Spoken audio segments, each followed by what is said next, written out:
You're at a Coldplay concert. Lights, music, the glamour, and right in front of you, a top CEO, someone with a lot to lose, is caught on camera, cheating. The video goes viral overnight, headlines erupt, careers stall, reputations crumble. But here's the real question. Why does this keep on happening? In today's episode, we are not here to gossip. We are here to understand and reflect. From dopamine addiction to ego illusions, from the neuroscience of social shame to the prefrontal cortex that's supposed to stop us, our decision maker, we're diving into the neuropsychology of self-destruction in the digital age.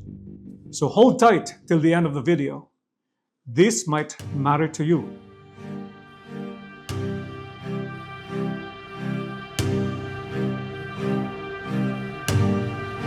Let's talk about the neurobiology of cheating, the hormonal hijack. Cheating activates the mesolimbic dopamine pathway, especially the nucleus accumbens, the same system triggered by addictive substances like sugar, opioid, nicotine, and even gambling. A 2021 study in PNAS found that higher testosterone levels in males correlates with reduced empathy, increased risk-taking, and lowered sensitivity to punishment, a perfect storm for cheating behavior. High-status individuals like CEOs increased testosterone from power status may further deregulate inhibition. What about oxytocin and bonding versus cheating? Oxytocin promotes pair bonding, loyalty, and emotional closeness, but only within existing bonds. If the bond is not there, oxytocin does not take a beneficial effect. Ironically, studies, example, the Journal of Neuroscience in 2023, show oxytocin may amplify in group favoritism, leading some people to cheat while still claiming to love their partner. Power impairs the prefrontal cortex regulation over impulsive behavior. In a functional MRI research, Stanford in 2019 found that powerful individuals show lower medial prefrontal cortex activity during moral decision-making tasks. Meditation might help this, and I'll explain it later. Ego and enlightenment. What about? High status can foster narcissistic traits which correlate cheating. I'm not saying that the CEO was a narcissistic behavior. In 2022 meta-analysis Psychological Bulletin found narcissists are 3 times more likely to engage in infidelity, citing enlightenment and thrill-seeking as core drivers. Cheating isn't just an emotional betrayal. It carries measurable health costs. Psychosomatic stress, like betrayal trauma of both partners, activates the amygdala and hypothalamic pituitary axis, causing spikes in cortisol. This can lead to sleep disruption, gut inflammation such as leaky gut and dysbiosis, vagus nerve dysregulation. This can lead to diseases like autoimmune disease and other chronic conditions like metabolic syndrome, high blood pressure, diabetes, and dyslipidemia. Cheating men were found twice more likely to expose long-term partners to undiagnosed sexually transmitted infections. Depression and anxiety is a real thing in cheaters. Contrary to the carefree stereotype of cheaters, many cheaters suffer guilt-driven depression.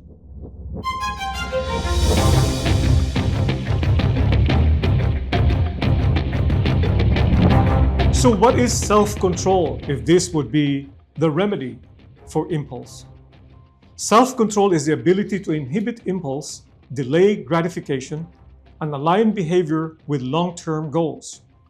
Rather than short-term rewards, it's governed primarily by the prefrontal cortex, especially the dorsolateral prefrontal cortex, or DLPFC, which regulates executive functions like attention, decision-making, and planning.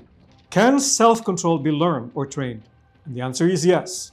Here's what we know. Neuroplasticity, or the brain growth, is a reality.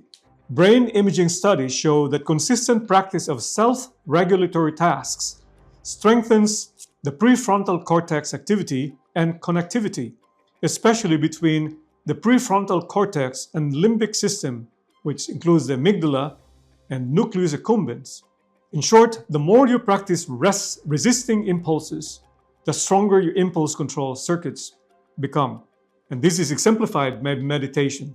Meditation, especially with the unconditional love of Jesus through his passion, is worth practicing every day. There will be less temptation, less impulsive behavior. What about delayed gratification exercises?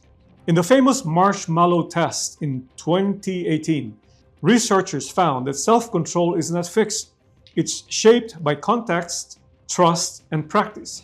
They showed that its children who practiced delayed gratification regularly had better academic, social, and physical health outcomes later in life. Think about this. The amygdala is a command center for anxiety and depression and anger. If you're stressed, there's no command center, so your reaction to stress will be different if you don't meditate. Cognitive behavioral therapy, or self-talking reframing.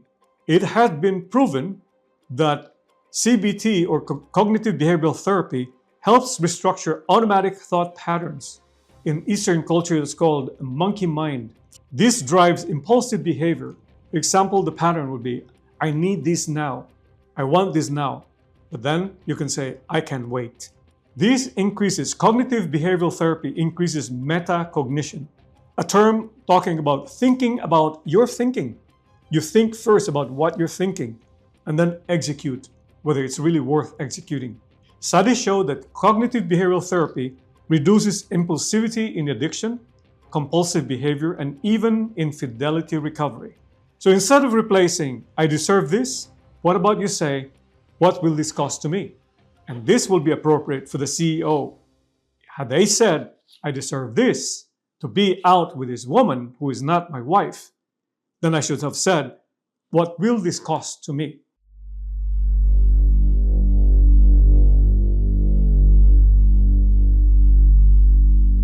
What about exercise? Exercise increases dopamine and BDNF, or brain-derived neurotrophic factor, which enhance neuroplasticity. Studies have shown that if you exercise with the aerobic potential, 60 to 80% of your maximum heart rate, this increases the volume of the hippocampus, which is the center for memory and joy, and decreases the volume of the amygdala, which is the center for anxiety and depression. So if you exercise regularly, you'll be more joyful, and your cognitive response and your memory will improve. Regular cardio improves executive function for this mechanism. It reduces stress, cravings, and boosts mood regulation. There's more blood flow, more glucose and oxygen available to every cell of your brain or even your muscle. Exercise also upregulates the VEGF, or the vascular endothelial growth factor, and insulin growth factor 1, which stimulates angiogenesis, or new capillary formation. And think about this, new capillary formation that feeds your muscle increases also your endurance. It supports neuron maintenance and plasticity.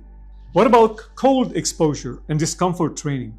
Cold showers or deliberate discomfort like fasting or breath holds train the brain to tolerate short-term distress or long-term gain.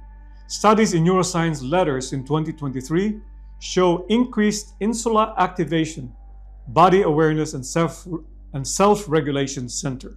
For example, at the end of your shower, you can do 30 seconds of cold water. That would do it.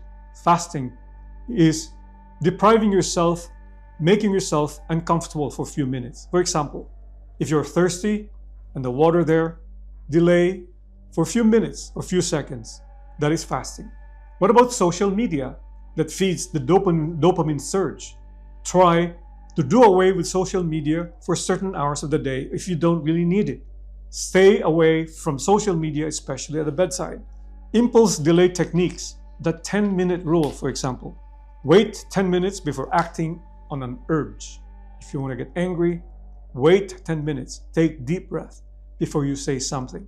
Because believe me, the words that you're going to say, you will never be able to retrieve that to yourself. But the actions that you do right now, you will never be able to bring it back to you. It trains the brain to insert space between impulse and action and increasing self-regulatory capacity.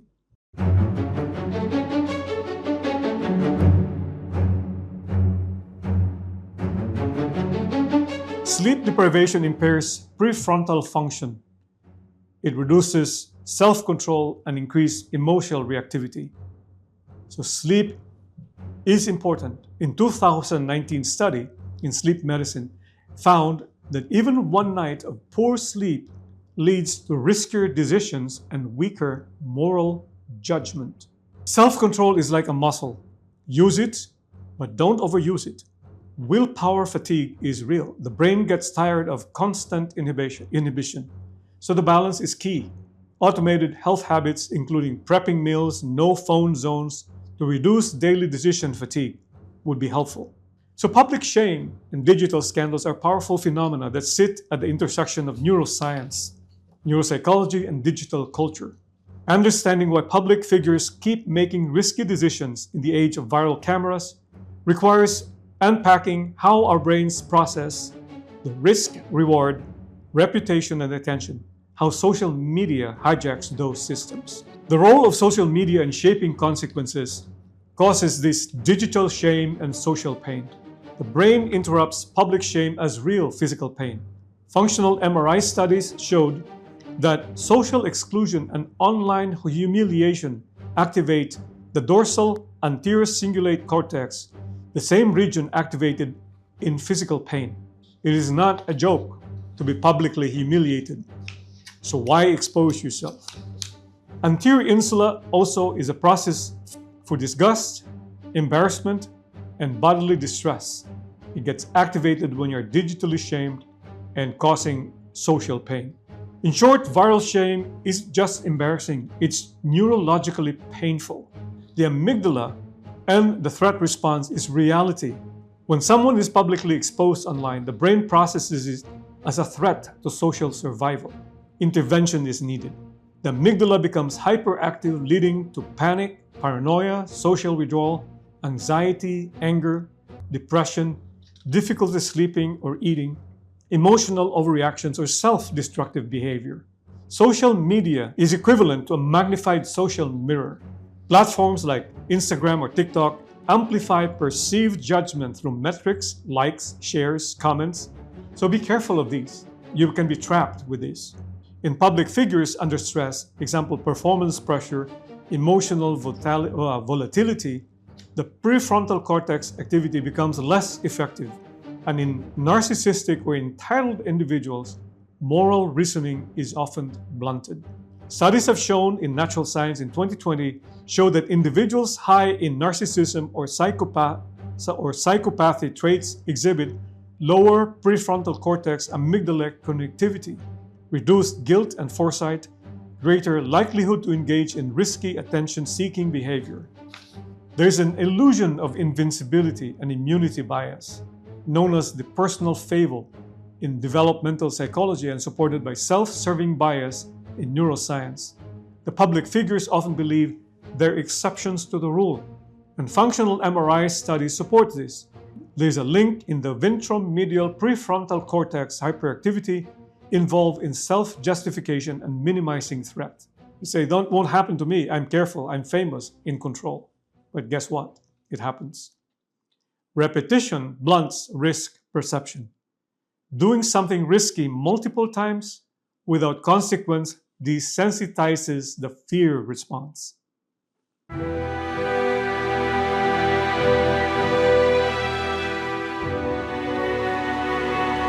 Spiritual integration and shame recovery.